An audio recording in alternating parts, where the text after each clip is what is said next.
नमस्कार मित्रों, आज हिंदी के एकम कक्षा मेरी बीमारी श्यामा नीली इसका दूसरा तास देखते हैं आगे क्या चला था।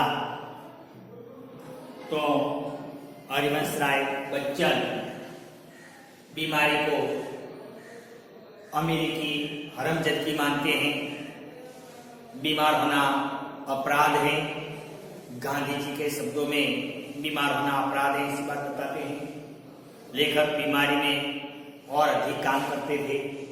जुकाम, सर्दी, खांसी, सिर दर्द ऐसी बीमारी तो लेखक पर हावी भी नहीं हो सकती थी। लेखक ने ये भी बताया कि लेखक अब कई दिनों से बीमार हैं और बीमारी के कारण कमजोर भी हो गए हैं। जुलाई का महीना होने के कारण स्कूल में भी जाना पड़ता है, ट्यूशन भी करना पड़ता है। पुस्तकों की बिक्री कम हो जाने के कारण खर्च के लिए पैसा भी पास में नहीं है। वैसी स्थिति आ गई है। बीमारी लंबी चलती है। अब उसकी पत्नी उसे कहती है कि तुम डॉक्टर बीके मुखर्जी के पास जाकर इसकी तपास करवा। यहाँ तक हमने देखा था। देखें अब आगे क्या होता है। एक दिन उसने मुझसे कहा कि मैं डॉक्टर बीके मुखर्जी से अपनी परीक्षा कराऊं। एक दिन पति ने कहा कि ये बीमारी लंबी चलती है, सुबह में बुखार नहीं होता, शाम को बुखार चढ़ जाता है। ऐसी होम्योपैथी दवा से कुछ फर्क पड़ता नहीं। तो अब तुम इसकी कोई अच्छे डॉक्टर के पास जाकर तुम इसकी परीक्षा करवाओ। और हमारे जो ये बीके मुखर्जी डॉक्टर हैं, वह बीके मुखर्जी डॉक्टर के पास जाकर आप इसकी जांच कराए। मैंने टालम टूल की तो उसने ब्रह्मास्त्र छोड़ दिया। टालम टूल आनाकानी करना, मना करना, टाल देना। लेखक जानते थे कि एलोपैथी दवा करने में पैसा ज्यादा खर्च हो जाएंगे और पास में पैसे तो है नहीं, इसलिए वह टालम टोल करते थे।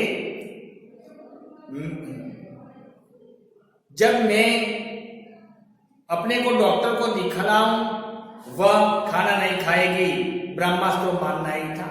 उसने ब्रह्मास्त्र छोड़ दिया कि जब तक तुम डॉक्टर बीके मुखर्जी के पास जाकर अपनी बीमारी की जांच नहीं कराओगे, तब तक मैं खाना खाऊंगा नहीं। ब्रह्मास्त्र जो कभी निशाना चुकता नहीं, वैसा अस्त्र जिसे बोलते हैं ब्रह्मास्त्र। डॉक्टर मुखर्जी को भय था कि मुझ पर क्षय का आक्रमण हुआ।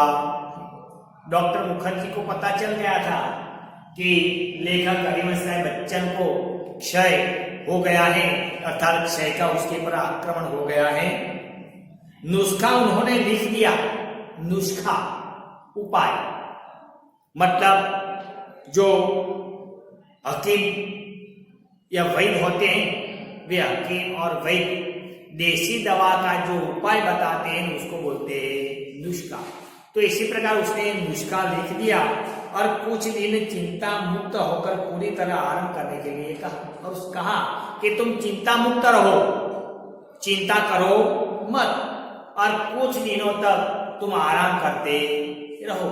और इसी प्रकार आराम करते रहोगे और मैं जो दवाइयां लिख कर देता हूं वह लेते रहोगे तो आपकी बीमारी ठीक हो जाएगी। नुस्खा मुझे मौत का परवाना लगा। देखिए एक शब्द है परवाना।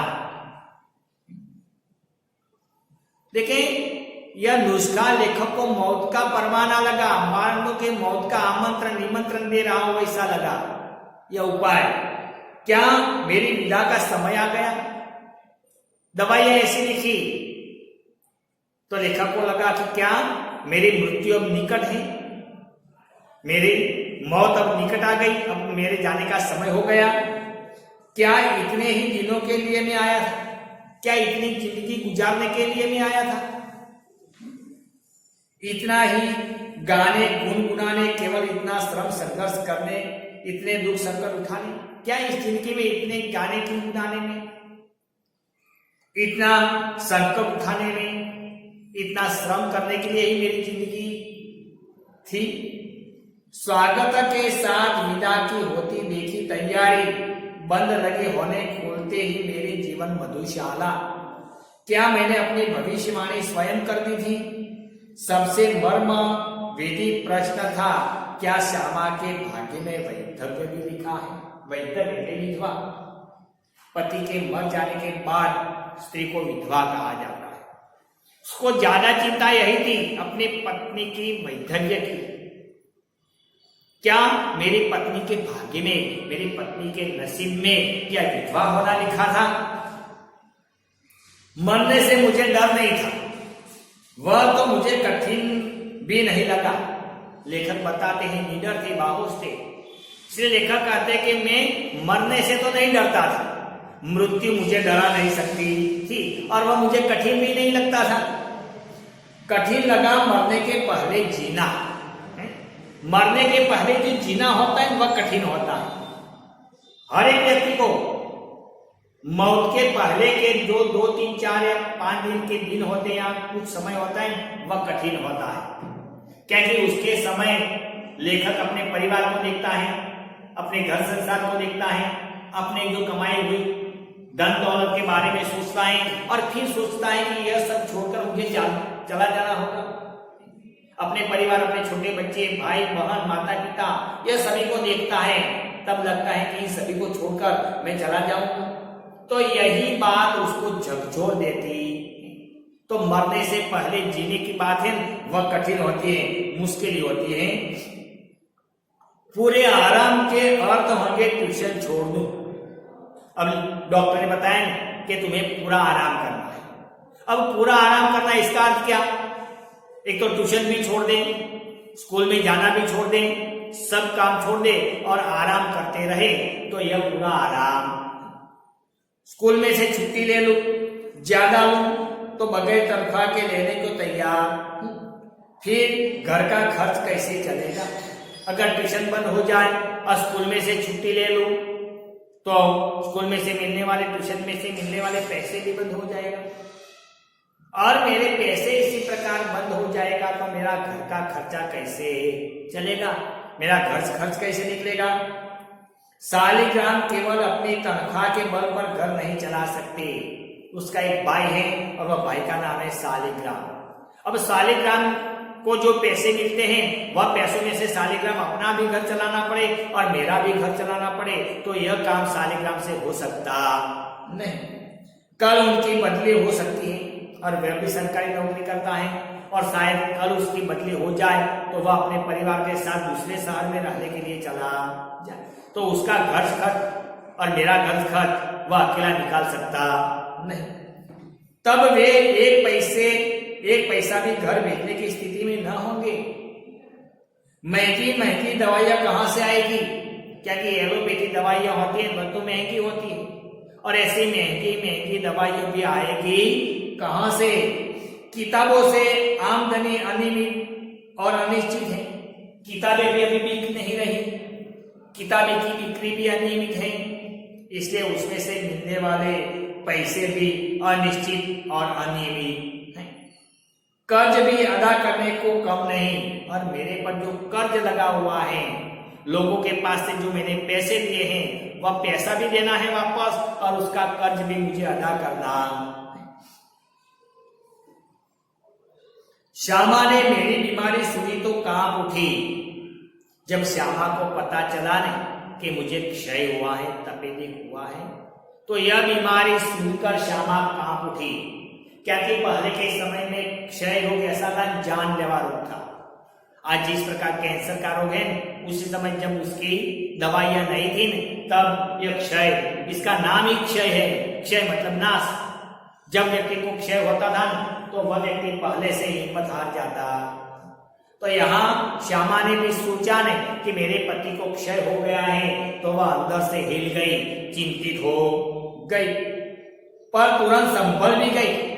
लेकिन वह तुरंत संभल गई, अपने को फौरन स्वस्थ कर दिया, दृढ़ भी हो गई, जैसे उसने पल भर में अनुभव कर लिया कि उसका कांपना मैं सहन नहीं कर सकूंगा।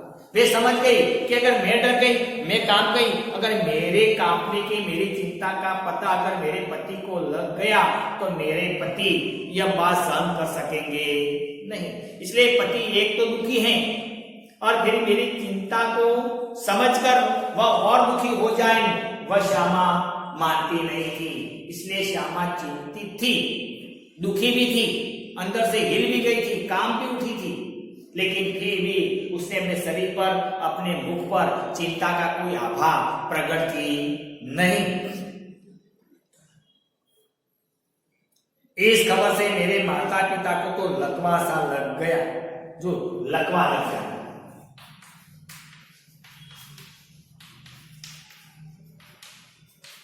स्तब्ध हो जाना।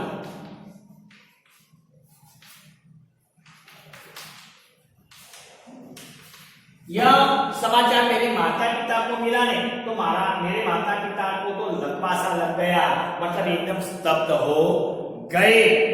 पिताजी धैर्यवान व्यक्ति थे, मेरे पिताजी भी मेरी तरह निडर थे, धीरजवान थे, धैर्यवान थे, किसी भी परिस्थिति में वह हिम्मत हारते नहीं थे। उन्होंने मुझसे कहा, घबराओ नहीं, हम घर बेचकर तुम्हारा इलाज करेंगे। लेकिन पिता ने हिम्मत देते हुए बेटे से कहा कि तू घबरा मत, अगर हमारे पास पैसा नहीं तो हमारे पास घर तो है, यह घर हम बेच देंगे और एक घर में से जो पैसे मिलेंगे वही पैसों से हम तुम्हारा इलाज करवाएंगे, हम तुम्हें मरने देंगे नहीं। अगर कोई इतना सहारा हमें देता है तो बीमारी अपने आप भाग जाती। देखिए एक पिता ने अपने बेटे को कैसी हिम्मत दी।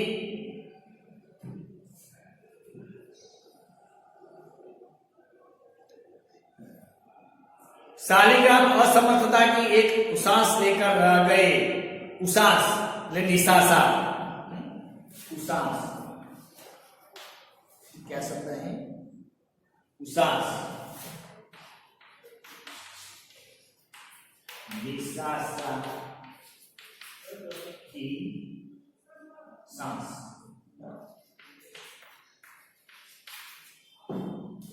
शालिग्राम, उसके अंदर से भी एक निशासा सूचक सांस निकल गई। क्यों? क्योंकि वह बेचारा असमर्थ था पैसों देने में, क्या कि उसको जो पैसे मिलते थे उसमें तो उसके अकेले का घर चलता था। मदद करने की इच्छा तो है लेकिन फिर भी कर सकता नहीं। मैंने कुछ दिनों के लिए ट्यूशन और स्कूल से छुट्टी ले ली। लेखक कहते हैं मैंने कुछ दिनों के लिए स्कूल से और ट्यूशन से भी छुट्टी ले ली। किताबों की बिक्री से कुछ रुपये पड़े थे, उनसे दवाइयां मंगा ली और चारपाई पर लेट गया। श्यामा की सेवा साकार हो। अब पुस्तकों बेचने से जो थोड़े से पैसे मिले थे उन पैसों में से मैंने दवाइयां मंगवा दी और डॉक्टर के कहे अनुसार मैंने स्कूल भी छोड़ दी, ट्यूशन छोड़ दी और खटिया बिछाकर मैं पूरे आराम के लिए आराम करने लगा। और यहाँ से श्यामा की सेवा शुरू हो गई। अब मैं खटिया पर और रात दिन श्यामा मेरी सेवा करती है। डॉक्टर ने निश्चिंत होकर आराम लेने के लिए कहा था। डॉक्टर ने कहा था कि निश्चिंत, चिंता किए बिना तुम पूरा आराम लेना। जब बहुत कुछ करने को रहता था चिंता के लिए समय ही कहाँ था। अब चिंता करने का समय ही कहाँ था, बहुत कुछ करने का बाकी था। अब तो चिंता ही चिंता करने को थी। अब तो बहुत चिंताएं थी। एक तो पत्नी की चिंता कि अगर मैं मर गया तो मेरी पत्नी विधवा हो जाएगी, एक तो यही चिंता। और दूसरी चिंता, उसको सबसे बड़ी चिंता थी उसके पर लगे हुए कर्ज की, जो अभी चुकाना बाकी था। विशेष चिंता भी उसे सिर पर चढ़े कर्ज की थी। मेरा इलाज हो या न हो, कर्ज की किस्तें जानी ही चाहिए।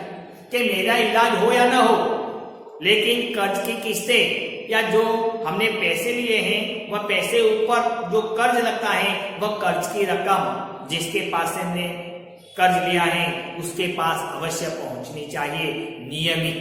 देखिए एक प्रामाणिक व्यक्ति की बात सोचे कैसे प्रामाणिक होते हैं। वह सोचता है कि मेरी बीमारी नहीं होगी, बीमारी का इलाज नहीं होगा तो चलेगा, लेकिन कर्ज के पैसे उसके पास जाने चाहिए। उनकी नियमित अदायगी के साथ मेरी साख जुड़ी है। देखिए साख,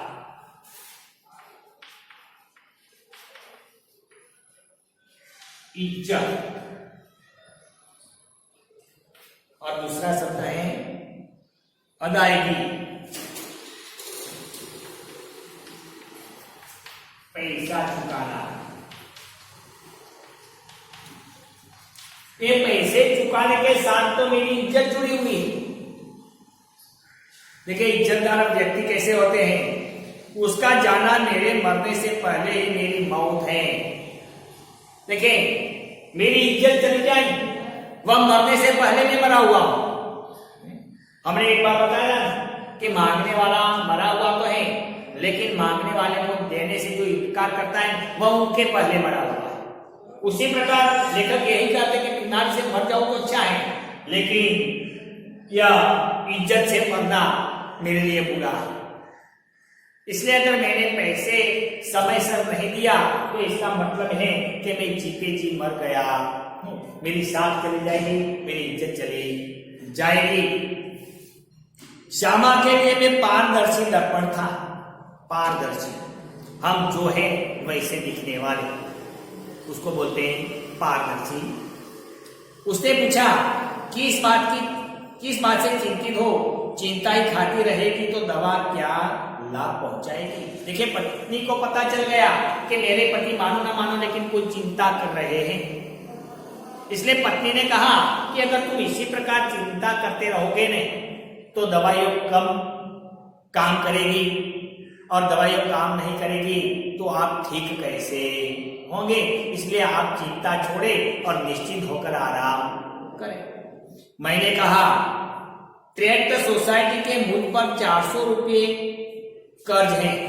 एक सोसाइटी चलती है और इस सोसाइटी में से अन्य मित्रों के पास से 100 रुपये और 400 रुपया अन्य, इसी प्रकार करीब 500 रुपया जितना लेखक के पास कर्ज। उसने जो उत्तर दिया उसमें मैं चौंक पड़ा, और उसी समय लेखक की पत्नी श्यामा ने लेखक को जो उत्तर दिया, जो प्रश्न किया, वह लेखक को अंदर से हिला दिया और सहसा उठकर उसे घूरकर देखने लगा, जैसे श्यामा को एक बार फिर से पहचानने की जरूरत हो, और एकदम वह अपने खटे से उठ गए और श्यामा की ओर देखने लगे, मानो वे सोच रहे हो कि श्यामा को फिर से मुझे पहचानने का अवसर मिला हो, चाहे मैं उसको फिर से समझ सकता हूं या मुझे फिर से उसको पहचानने की जरूरत। उसने कहा था कर्ज तो मैं तुम्हारे मरने के बाद भी उतार लूंगी, तुम इसकी चिंता छोड़ो। देखें पत्नी क्या काम करती है। पति ने बताया कि तुम कर्ज की चिंता करते हो तो एक कर्ज की चिंता छोड़ो। ऐसा नहीं है कि तुम चले गए तो कर्ज भी चला गया, तुम्हारे मर जाने के बाद भी मैं मेहनत मजदूरी करके भी तुम्हारे पे कर्ज की एक एक पाई भी चुका दूंगी, तुम इसकी चिंता छोड़ो। मैं सोचने लगा, श्यामा ने वज्र ही अपनी छाती पर रखकर कहा था, साहस की शक्ति का परिचय देना। छाती पर वज्र रखना मतलब साहस रखकर कहना, हिम्मत रखकर कहना, साहस और शक्ति से बात करना। मानो कि छाती पर वज्र मतलब कठिन परिस्थिति में शक्ति के माध्यम से यह कहना, ऐसा कहने की बात कि तुम मर जाओगे और मरने के बाद भी मैं कर्जा उतारूंगी। एक पत्नी ऐसा कहती है तो अपनी छाती पर वज्र रखकर वह कहती, मुझे चिंता मुक्त रखने के लिए वह क्या नहीं कर सकती थी। देखे कि मुझे चिंता मुक्त रखने के लिए मेरी पत्नी क्या नहीं कर सकती थी।